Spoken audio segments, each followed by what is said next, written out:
जीवन भर शरीर बेच करके ढेर सारा वैभव एकत्रित किया था। यौवन अवस्था की उतार अवस्था थी वैश्या की। गांव के बाहर महल था, बहुत सुंदर वाटिका पुष्पों की थी।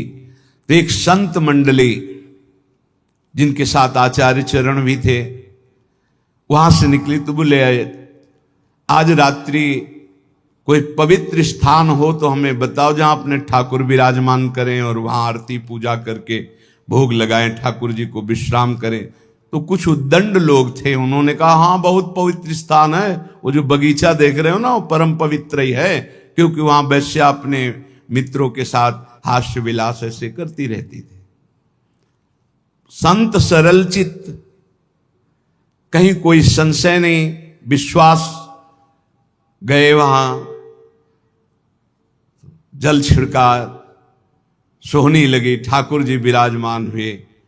बस थोड़ी ही देर में भोग लगने के बाद जब आरती हुई, संध्या आरती, तो शंख घंटानाद, वैश्या ने सुना कि मेरे बगीचे में शंख घंटानाद कहां से, मैं तो नीच आचरण कर, दृष्टि डाली तो एक से एक परमहंस महात्मा सब।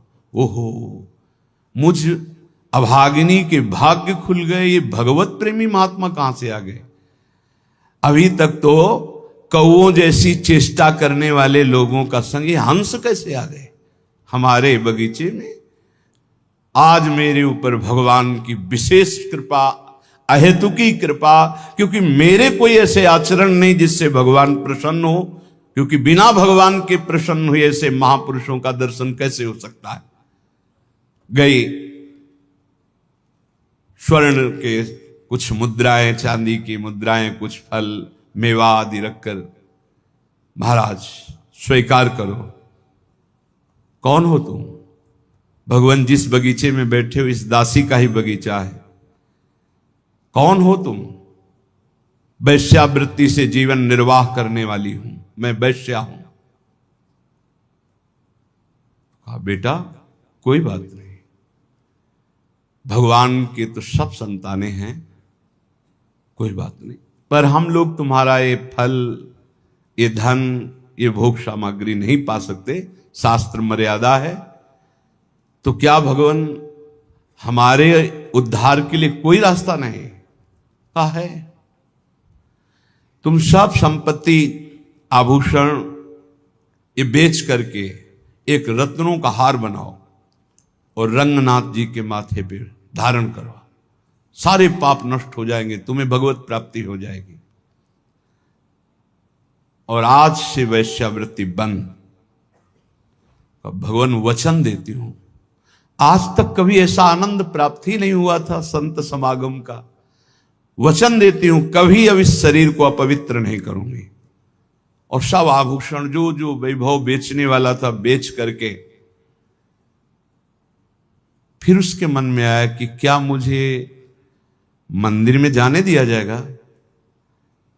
आचार्य चरण से प्रार्थना की, प्रभु मैं वैश्या हूं और प्रसिद्ध हूं, क्या मुझे मंदिर में जाने दिया जाएगा? तो उन्होंने कहा जब हम आदेश करेंगे तो मंदिर में जाने दिया जाए, तुम अपने हाथ से समर्पित करना, प्रभु स्वयं स्वीकार करेंगे। जब द्रवई दीन दयालु राघव तो साधु संगति पाई, जब साधु संगति मिल जाती है तो संस्कृति का अंत हो जाता है। सबको आश्चर्यचकित था, इतनी नीच आचरण करने वाली अपने हाथ से कैसे भगवान के मस्तक पर, मुकुट पर। आचार्य चरण ने कहा जब तैयार हो गया मुकुट, चलो। जीव ही आगे चलना हुआ, रुक गई। भगवान मेरा पाप, मेरा पिंड नहीं छोड़ रहे। क्या हुआ? मैं रजस्वला हो गई, अब कैसे? कर तुम अकर तुम अन्यथा कर तुम, सर्व समर्थ आचार्य, इष्ट से भी ज्यादा। तो सब लोगों ने सुन लिया था, रजस्वला स्त्री का भगवद श्री विग्रह स्पर्श करना निषेध है, क्योंकि वह पवित्र थी। कहा चलो चलो जाओ। सबने रोका, प्रभु आप आचार्य हैं, आप कैसा? अगर रंगनाथ जी स्वीकार कर रहे हैं तो तुम्हें किसी को रोकने की जरूरत नहीं, और रंगनाथ जी स्वीकार करें इसका प्रमाण होगा कि सर झुका देंगे। बेटा तू जा, मस्तक पर मुकुट, रंगनाथ जी का श्री विग्रह का ऐसे मुकुट, कर तो मकर तुम अन्यथा कर, तुम सर्व समर्थ आचार्य, गुरुदेव इष्ट देव। उसको परम पद की प्राप्ति हुई। एक एक सेवा, एक एक वृत्ति भगवत प्राप्ति कराने में समर्थ है यदि आप विश्वास कर ले। दूसरा, कृष्णदास जी अधिकारी पद पर थे, श्रीनाथ जी की समस्त सेवा विधान के अधिकारी थे श्रीनाथ जी। और वो अपने लाडले ठाकुर के लिए स्वयं जाते थे आगरा सेवकों के साथ विविध प्रकार की सेवा सामग्री खरीदने।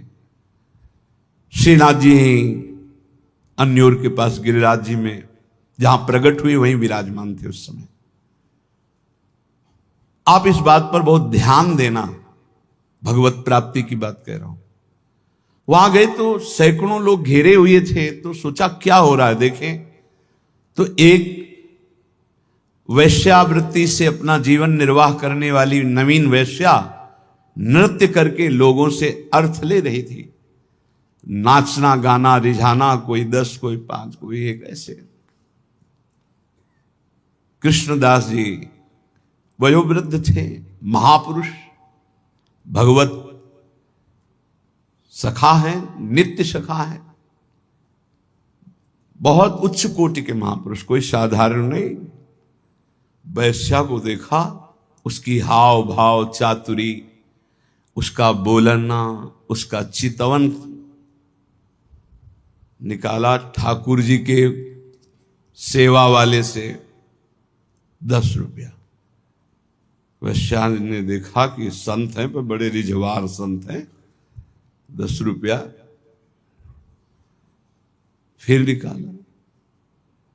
अब वैश्या की तो दृष्टि उन्हीं पे जम गई। 2-3 बार नजदीक आए, उनका 1000 मुद्राएं देंगे। अरे उनका मालिक आदेश करो, कहाँ है? बोले पूरे परिकर सहित जहां हमारा विश्राम स्थल वहां, अब तुम केवल हमें दिखाओ। 1000 मुद्रा में तो पूरे परिकर सहित गान बजान नृत्य देखा। ठीक है, उनके परिकर से कहा कि 1000 मुद्राएं सब आपस में बांट लो, और वैश्या से कहा मेरे बादशाह के सामने तुम्हें नाचना है, तुम जितनी संपत्ति कहोगे उतनी दें, केवल नाचना है। उनका हमारा तो जीवन कृतार्थ हो गया। आप कौन हो? काम बोले कुछ परिचय नहीं, बस मेरे साथ चलना है, और ये तुम्हारे परिकर का कोई नहीं चलेगा। इनको जितना कहो हम अर्थ दे दें, जिनसे इनका जीवन निर्वाह होगा, और तुम हमारे साथ चलो। ऐसा ही वो अधिकारी थे, खूब वैभव था। अब तो पूरे गिरिराज जी में, ब्रज में फैल गया कि बुढ़ापा बुद्धि बदल रही है। भाई देखो माया का प्रताप। कृष्णदास जी अधिकारी एक नवीन अवस्था की वैश्या आगरा से लाए भाई, लेकिन संतों का उद्देश्य जो होता है वो कोई बिरला ही जान पाता है। अपनी कुटिया के बगल में एक झोपड़ी बनवाई, विराज है, और ब्रज के समस्त महान कुंडों का स्नान करवाया। फिर सुंदर पद पूर्ण रूप से अपनी रस रीति से गाना सिखाया, उसे ऐसे गायन किया जाता, और अपनी रस रीति के वाद्य। एक दिन कहा चलो आज अपने बादशाह के सामने हम पेश करते हैं, तुमको वैसे ही पेश होना है जैसे बादशाह के सामने पेश हुआ जाता है। अगर मेरे साहब रीझ गए तो जन्म जन्म की बिगड़ी तेरी बन जाएगी। अभी तक नहीं बताया था किसके पास ले जा रहे। बोले चल और देख, ये मत समझना कि मेरे बादशाह मूर्ति है, साक्षात विराजमान है। उसने कहा मुझे तो पैसे से मतलब है, मनमानी पैसा देंगे, बस तू रिझा दे। और श्रीनाथ जी के पास जाके कहा प्रभु जब जब आगरा गए हैं तो आपकी पसंद की चीज लाए हैं, आज एक पसंद की वस्तु हम लाए और आपको भेंट कर रहे हैं, स्वीकार करो। वो श्रीनाथ जी को नमन करके जीव ही नृत्य शुरू किया और पूरा पद गाया। पद गा के जे ही ऐसे किया, ऐसे देखा, कूट मनमथ मनमथा, करोड़ करोड़ काम को मूर्छित कर देने वाले अधरों पर बंशी, विशाल नेत्र, बंक कटाक्ष, एक मुस्कान में मर गए, प्राण निकल गए, उसी क्षण निकल गए, परम पद को प्राप्त। क्या है भगवत प्राप्ति? क्या किया इसने अभी तक? वैश्या संसार के भोगों में लिप्त एक महात्मा की बात मान ली तो भगवत प्राप्ति हो गई। जिस क्षण जीव आचार्य शरण में हुआ, उसी क्षण से आचार्य ने पकड़ लिया उसे। आचार्य प्रकट ही हुए हैं करुणा करने के लिए। सब प्रकार के दुख दोषों का अपहरण करके अपना महान सुख प्रदान कर देते हैं आचार्य चरण। भगवत रसिक जी कहते हैं, जिस दिन से मैं स्वामी हरिदास जी की शरण में हुआ, स्वामी जी ने उसी दिन से अपना लिया और सारे दुख दोषों का हरण करके मुझे महान सुख प्रदान किया। महान सुख जो दुख और सुख दोनों से परे है, अनुकूलता और प्रतिकूलता दोनों से परे है, समत्व, प्रेम, नित्य विहार रस, ये महासुख है। प्रायः हमारी मानुष बुद्धि होने के कारण जब अनुकूलता मिलती तो लगता है गुरु की बड़ी कृपा है, आचार्य की बड़ी कृपा है, और जब प्रतिकूलता मिलती तो लगता है शायद वो कृपा हट गई। तो इष्ट आचार्य गुरुदेव क्या स्वार्थी हैं? क्या अल्पज्ञ हैं? क्या वो राग द्वेष करते हैं? नहीं। जिनके चरणों का आश्रय लेने से परब्रह्म परमात्म तत्व का बोध होता है, प्रियालाल का प्रेम प्राप्त होता है, उनमें अपना पराया कहां, राग द्वेष कहां? वहां तो एकमात्र शरणागति का निर्वाह है। अब वो कई प्रकार से होता है। कभी कभी आचार्य गुरुदेव इष्ट देव की ऐसी करुणा प्रकट होती है जो बड़ा भयंकर रूप लेती है। हमारे लिए ऐसा लगता है बड़ा भयावना है, और परिणाम बड़ा सुहावना होता है कि यदि वो ऐसी कृपा न करते तो ये परिणाम न मिलता। पक्का मान लीजिए। कभी कभी ऐसा सुहावना लगता है कि बहुत कृपा है, पर सुहावना लगना ज्यादा अच्छा ठीक नहीं, क्योंकि जब भयावना आएगा तब हम सुहावने में पले हैं तो हमारा मन कहीं प्रतिकूल ना हो जाए आचार्य चरणों से, गुरुदेव से, इष्ट देव से। इसलिए ये हृदय में चिंतन कीजिए कि आचार्य कृपा, गुरु कृपा, इष्ट कृपा ये एक ही है और ये परम सुख प्रदान करती है। परम सुख जो ब्रह्मा के द्वारा रचा हुआ नहीं है। जिनके द्वारा ब्रह्मा रचे गए हैं उनका परम सुख, परमात्म सुख, भगवदानंद, प्रेमानंद, ये प्राप्त होता है।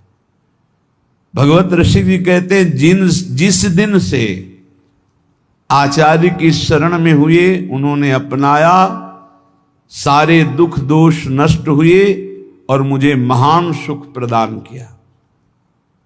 एक दिन भगवत ऋषिक जी अपने गुरुदेव पूज्य श्री ललित मोहिनी देव जी से टटिया स्थान में जाकर के कहा कि गुरुदेव बहुत संयम से रहता हूं, मधुकरी वृत्ति से रहता हूं, फिर भी काम वेदना बहुत सताती है।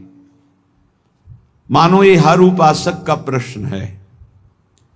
बहुत संयम से, बहुत इंद्रियों को अंतर्मुख रख के, फिर भी ये काम वेदना सबसे बड़ा वेग है। ये काम बड़े बड़े ज्ञानियों का भी शत्रु है। साधारण पुरुषों को तो मार ही गिराता है, ये ज्ञानियों को भी गिरा देता है। इसमें बड़ा लुभावनापन है। भगवत रसिक जी के गुरुदेव ने कहा श्री ललित मोहिनी देव जी ने कि वो करवा उठा के ला, उसमें पानी भरा, थोड़ी देर में उसमें तेल उतराने लगा। कहा देखो पहले इसमें तेल नहीं दिखाई दे रहा था, कुछ दिन पहले इसमें तेल रखा गया था, सुखाने पर ऐसा लगा तेल खत्म हो गया है, लेकिन पानी डाला तो उसमें ऊपर चिकनाहट दिखाने लगी। देखो ऐसे ही थोड़ी दिन साधना करने पर, तप के द्वारा सुखाने पर ऐसा लगता है काम वेदना नष्ट हो गई, लेकिन जहां काम का संयोग होता है फिर दिखाई देने लगता है। फिर उस करवे को रसोई अमनिया की गई थी तो बहुत आग बची हुई थी, उसी आग में रख दिया। थोड़ी देर के बाद निकाला, फिर पानी डाला, बिल्कुल तेल नहीं आया। बोले देखा अब नहीं। जब प्रभु के मिलन की आग में हृदय जलने लगता है, तड़पने लगता है, रोना सिसकना तड़पना आहों की जागीर, आहा आज की रात गई आप नहीं आए, हाय आज का दिन भी गया आप नहीं आए। तड़प तड़प करके वो एक एक मिनट व्यतीत कर रहा है। उस तड़पन की अग्नि में, विरहाग्नि में फिर ये काम क्रोध लोभ मोह मद मत्सर सब भस्म हो जाते हैं। आचार्य कृपा, गुरु कृपा भगवत मिलन की चाह प्रकट करती है। ये न समझे कि गुरु कृपा आचार्य कृपा से केवल लौकिक सुख सुविधा मिल जाए तो सिद्ध संत, हमारे पुत्र नहीं हो रहा था तो गर्भ रह गया, भाई बड़ी कृपा, बड़े सिद्ध संत, बड़ा सिद्ध दरबार, हमारा काम नहीं बन रहा था अमुक काम बन गया। भूल में मत रहना, ये सुकृत का फल है। संत महापुरुषों के समागम का फल है संस्कृति का अंत हो जाना, द्वंद्वों का नाश हो जाना, प्रियालाल से मिल जाना जिनसे हम जन्म जन्मांतर से बिछड़े हुए हैं। भगवत रसिक जी कहते हैं ये सुख हमें आचार्य चरण ने प्रदान किया। सायन कहते हैं भाष्यकारों को, वेदों का, शास्त्रों का, पुराणों का बहुत ज्ञान है, बड़ी कीर्ति है, बड़े महाजन सम्मान प्रतिष्ठा भी है, पर यदि प्रभु से प्रेम नहीं तो इसका क्या होगा? शास्त्रों का व्याख्यान कर लेना, पुराणों का व्याख्यान कर लेना, समाज में कीर्ति प्रतिष्ठा धन वैभव महिमा प्राप्त हो जाना, क्या है इससे? अगर प्रभु के नाम में प्रीति नहीं, धाम में प्रीति नहीं, लीला में प्रीति नहीं, प्रभु के लिए रोना नहीं आया तो मिला क्या? शरीर छूटने के बाद न तुम्हारी कीर्ति जाएगी, न पैसा जाएगा, न ज्ञान जाएगा। ज्ञान वही जागृत होता है जो भगवत अनुराग में या आत्म प्रीति में, और ये सब भूल जाता है, पढ़ा लिखा ज्ञान भूल जाता है। जैसे गर्भ में भी तो ज्ञान हुआ था, भगवान ने हमें ज्ञान दिया था, हे नाथ अब की बार मां के गर्भ से बाहर करो, बाहर निकलकर इतना तप पूर्वक भजन करूंगा कि दोबारा किसी मां के गर्भ में ना आऊं। लेकिन जब बाहर आए, कहां कहां कहां भूल गया वो ज्ञान, फिर लग गए मैं और मोर तोर तय माया, जही बस कीन्हे जीव निकाया, भूमि परत भा ढावर पानी, तिम जी वही माया लपटा। फिर भूल गए। ज्ञान किस काम का जो विस्मरण करा दे? शुद्ध ज्ञान बोध है, शुद्ध ज्ञान भगवत प्रेम है। जोग कुजोग ज्ञान अज्ञानु, जहां नहीं राम प्रेम पर धानु। भगवत रसिक जी कह रहे हैं बड़े बड़े शास्त्रों का ज्ञान होना, पुराणों का ज्ञान होना, मान प्रतिष्ठा मिलना, वैभव होना, ये सब है, भगवत प्रीति नहीं है, भगवान के लिए रोना नहीं आया, निरंतर स्मृति नहीं है, तो जीवन का कोई विशेष लाभ नहीं।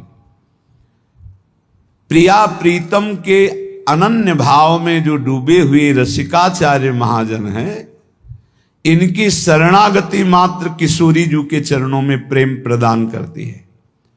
पर शरणागति होती मन से, वचन से, कर्म से, स्वयं से। हमारे कर्म प्रिया प्रीतम के लिए हो, हमारा मन प्रिया प्रीतम में लगे, हमारी वाणी प्रिया प्रीतम का नाम जप करे, गुण कीर्तन पद कीर्तन करे, तो स्वयं में अनुभूति होने लगेगी कि मैं श्यामाजू का हूं, मैं प्रिया प्रीतम का हूं।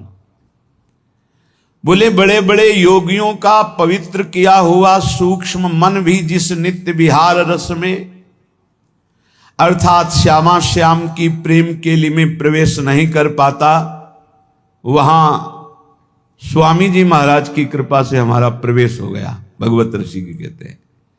इसलिए हम रसिक चक्र चूड़ामणि श्री स्वामी श्री हरदास जी के चरणों की शरण में हूं, क्योंकि इनकी शरण में आने में वो सुख मिला जो कहीं किसी साधन में नहीं है। उपासक यदि आचार्य शरणागत हो गया है तो फिर अन्य किसी उपासना या किसी अन्य देवी देवता का आश्रय किसी भी प्रलोभन से न ले, तो सर्वस्व की प्राप्ति आचार्य कृपा से ही हो जाती है।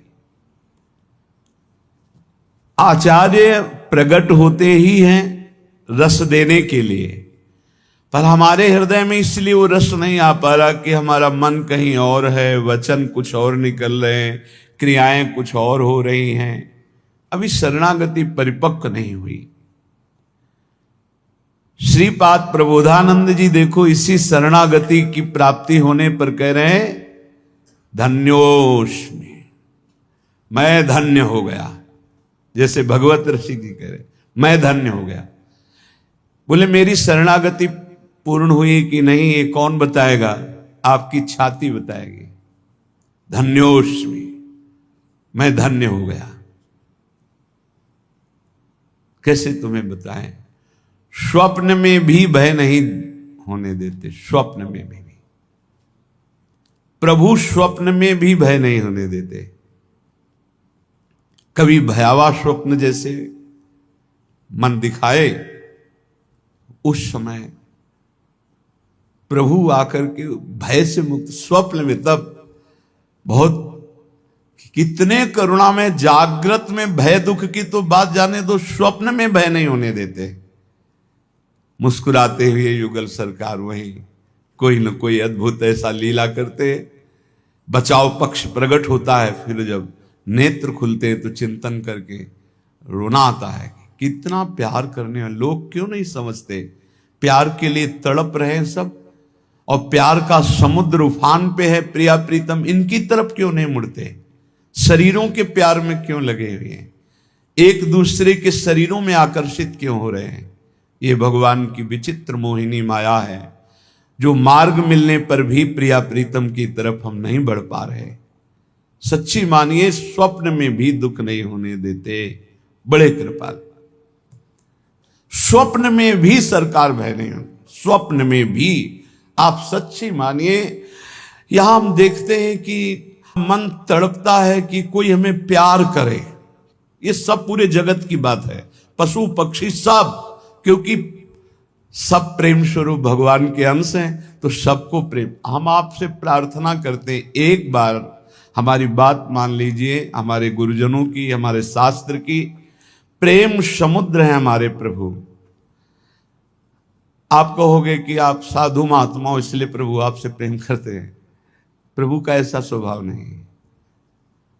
बस प्रभु को एक चीज चाहिए, प्रभु के सिवा आपका अंतर से कोई अपना ना हो। बस इतनी बात करने के लिए सारे शास्त्र, सारी साधनाएं, सब कुछ है।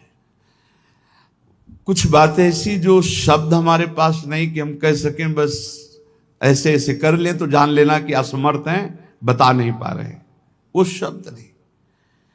बस एक बात प्रभु को चाहिए कि प्रभु के सिवा हमारा अपना कोई नहीं, अंदर से, बाहर से, अंदर से आपके अपना कोई ना हो। फिर आप चमत्कार देखिए हमारे प्रभु का। चमत्कार का मतलब ये नहीं कि आप चल नहीं पाते तो चल लेंगे, आपको दिखाई नहीं देता तो ये नहीं, ये सब लौकिक बातें हैं। हर क्षण प्रिया प्रीतम आपको अपने समीप दिखाई देंगे। इतना सुंदर रूप लाडली जू का है कि बस रोते ही रहो। इतना मतलब प्रेम की मूर्ति हमारी प्रिया जो बात बन गई। एक बार इष्ट जिसे स्वीकार कर लेता है दोबारा कभी किसी भारी से भारी अपराध होने पर भी छोड़ता नहीं। बस ये स्वभाव हमारे इष्ट का, इसलिए हम जीत गए, इसलिए हम जीत गए। श्री वृंदारण्य धन्योष्मि परम महत्व कृपा पात्रित्वोष्मि यतोहम येन दत्तो विधि सुख सनकाद्यर्थनीया सुवासा। वृंदावन आज मैं गर्व से कह रहा हूं कि धन्य हो गया, धन्योष्मि। यही हम आपसे भी कहना चाहते हैं, जो रोज हम कहते हैं आया ना समझ में, तुम्हारे पास है, तुम भगवत प्राप्ति बोलो ना, ऐसे जैसे बोलते हैं ना, वो यही बोलवाना चाहते हैं। हां मैं धन्य हो गया, मुझे मानव देह मिली, गुरु शरणागति मिली, वृंदावन मिला, मैं धन्य हो गया, मुझे कोई संशय नहीं। अपने ऊपर संशय ही संशय है, पर आराध्य देव की कृपा पे कोई संशय नहीं। यही कहलाना चाहते, यही, और इसी से काम बनता है, इसी से काम बनता है।